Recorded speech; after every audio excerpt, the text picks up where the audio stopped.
I think a lot of people out there need to see this sector in a different light. Even though we've had this turbulence and things like that, and the US talking about high inflation of 9.1% and all this kind of stuff, but there's a lot of geopolitical changes and movement that can stop suddenly, and the whole context of it changes.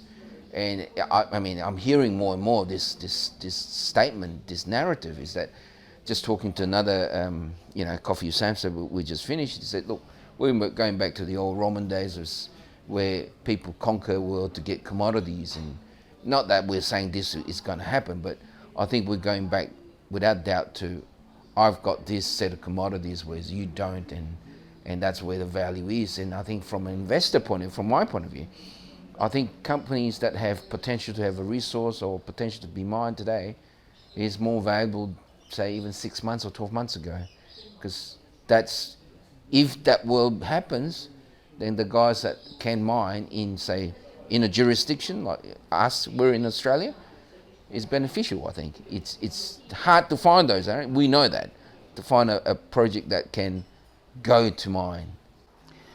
And that just dovetailed beautifully into the alliance that Australia and US just announced a day or two ago about critical minerals. And that's because Australia is basically going to supply the US with critical minerals, which include tin and tungsten, obviously. So it's great for Mount Lindsay, and that's the world. The markets are going to do what they're going to do, but the world is going to be wanting these minerals, and when things start opening up, I expect that to happen quite soon, probably later this year we expect, and then all of a sudden people will go back and start thinking, yes, I need more lithium, I need more rare earth, I need more tin, I need all those minerals, and I need to be self-sufficient.